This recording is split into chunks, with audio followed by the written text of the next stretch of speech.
Sumasakit ba yung likod nyo, katawan nyo sa umaga? O pareho tayo, sumasakit sa likod. Bakit po yan? Ano tong morning stiffness? O tingnan natin na kung ano gagawin. Kasi pag hindi natin to aagapan, pwede tayo mapilay, mag-i-spasm yan, sasakit yung likod natin. Ito mga possible causes, pwedeng arthritis po yan. Okay? Merong osteoarthritis, arthritis ng pagkaedad. Pag osteoarthritis, 1 hour pagising mo sa umaga, galaw-galaw ka, lakad-lakad ka. Pag nawala na mabilis, osteoarthritis. Kung 3 hours, 4 hours, masakit pa rin yung katawan mo, kailangan hapon pa mawawala. Baka ibang mas serious arthritis like rheumatoid arthritis or inflammatory arthritis. Papacheck tayo sa doktor.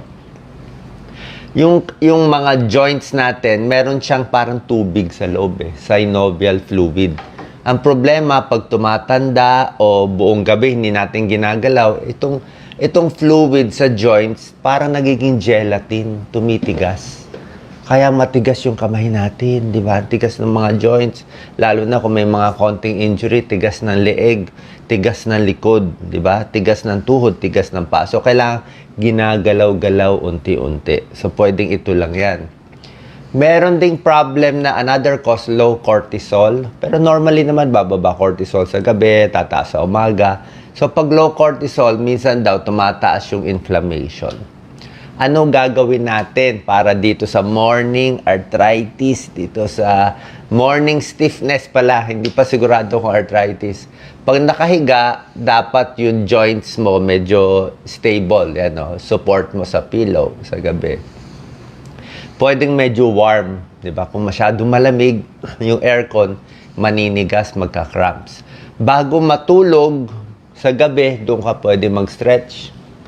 Paggising, dahan-dahan lang. Ako, pwede mag-stretch, pero pag binigla mo kasi baka mag-spasm yung ganito, itong ganito. Parang hindi ko, siguro kung bata ka pa, pero kung may edad na maano na, unti-unti lang, unti-unting stretch lang gagawin natin. Pwede rin morning hot shower. Okay? Para mainitan. Tapos light exercise to loosen up, tuturo ko. Bawasan ng stress, maraming stress, tumitigas. Tapos kung yung mga trabaho, kung masakit ang katawan, i-delay mo konti, huwag masyado maaga para hindi ka ma-pressure. May mga doktor, nagbibigay sila ng gamot sa morning stiffness, lalo na kung may mga rheumatoid arthritis at iba may mga steroids. Pero bago tayo umabot dito muna tayo sa home remedy natin. Itong cobra stretch, may tulong yan. Tataas mo konti. Ganyan, yung kamay mo. O, hindi naman ganyang kataas. Kahit medyo mataas lang para gumalaw yung spine. Knee to chest, pa isa-isa. Ginagawa ko po to. Dahan-dahan lang, mga 10 seconds. Kabilang seconds, na-stretch yung likod. Okay. Pwede rin sabay dalawa. Dahan-dahan lang, unti-unti lang, ha. Lalo na sa may edad. O, minsan tutunog yan, Huwag din bibiglain. Huwag sobrang lakas. Lalo na mamaya kung ano yung likod nyo. Pero dapat ini-stretch yan. Spinal twist. May mga twist na ganyan. Pwede rin dalawang paa. Nakaganon. Nakaganon. Nagtutwist. Kung kaya nyo mga bata-bata, mag-hula hoop. Maganda rin mag-hula hoop. Upper back stretch. Ganito ha. Taas. Tapos meron mga side stretch. Pag ganito konti. Nakatayo. Pag ganito, side, di ba? Dahan-dahan sa umaga, side stretch, unti-unti. Kasi lagi na tayo nakaupo, yan ang trabaho natin, nakaupo lagi, kaya yung likod natin, minsan tumitigas na. Yung mga fascia, yung mga joints, ay na gumalaw masyado. Kailangan gumagalaw. Neck stretch, di ba? Yung mga neck stretch na tinuturo natin. Yan mga neck stretch. Lahat yan ini-stretch. Hindi naman natin magagawa lahat, pero yan ang ginagawa natin. Shoulder stretch. Kung shoulder ang tumitigas. Side stretch, yung dinuro ko. Dahan-dahan lang, huwag sobra.